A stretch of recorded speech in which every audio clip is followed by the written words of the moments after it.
ये और ये है हमारे स्कूल्स के टीचिंग मेथड्स। अगर आप किसी स्टैंडर्ड वाले स्कूल से पढ़े हैं तो आपने ये और ये नहीं झेला, पर अगर आप मेरी तरह एक स्कूल से पढ़े हैं तो आपको इन सब की पर्याप्त मात्रा चखाई गई है।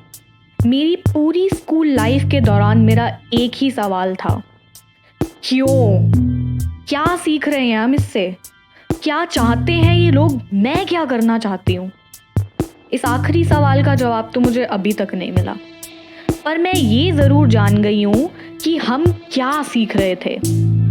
हमने सीखा कि कैसे अंडर एनॉर्मस प्रेशर सरवाइव करें और कैसे बस जैसे तैसे ये टाइम निकाल दें। ये सीखा हमने।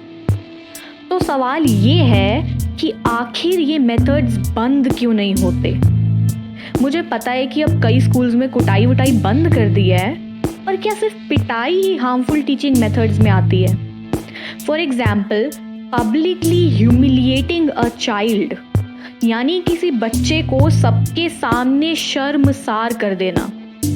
रिसर्च के थ्रू प्रूव करा गया है कि पब्लिक ह्यूमिलिएशन से बच्चे का सेल्फ कॉन्फिडेंस बहुत नेगेटिवली अफेक्ट होता है।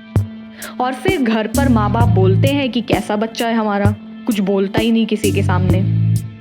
Next is not listening to a child's ideas, यानी किसी बच्चे के आइडियाज को सुनने से इनकार कर देना।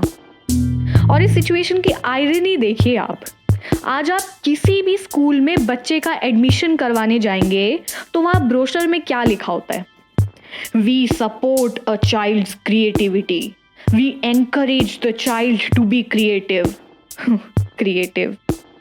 Third one is telling a child not to use their brain. बच्चे को कहना कि अपना दिमाग मत लगाओ। मेरी स्कूलिंग के आखिरी 3 सालों में मैंने टीचर्स के मुंह से यही सुना है। एटलीस्ट उन सब्जेक्ट के टीचर से जिन सब्जेक्ट में मैं इंटरेस्टेड थी और क्वेश्चंस पुट अप करती थी। नहीं, अगर यूज ही नहीं करना दिमाग तो घर ही छोड़ आते हैं, फिर लेकर क्यों आए हैं? ये लास्ट वाला तो पक्का सबने सुना होगा। अगर शरारत करी तो लड़की के साथ बिठा दूंगा। लड़कियों को भी बोला जाता था कि लड़के के साथ बिठा देंगे। अब इस चीज में गलत क्या है? आप बच्चे को ये बता रहे हैं कि किसी और जेंडर के साथ बैठना शर्मनाक है।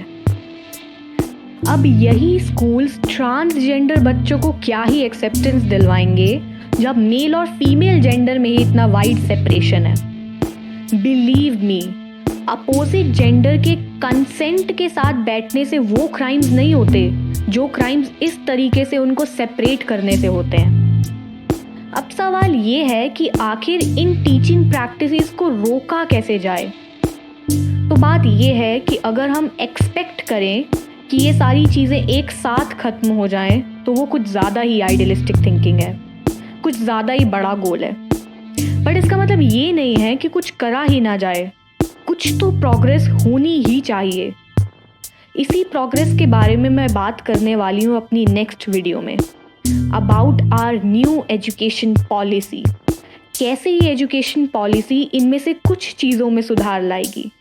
तो अगर आप ऑलरेडी 12th पास आउट कर चुके हैं या फिर अपनी सारी डिग्रीज कंप्लीट कर चुके हैं तो अपने साथ टिश्यू पेपर लाना मत भूलिएगा, क्योंकि आप बहुत रोने वाले हैं, जेलस होने वाले हैं कि नेक्स्ट जनरेशन को इतनी अच्छी एजुकेशन फैसिलिटीज़ मिलने वाली हैं और हमने क्या झेला हमने।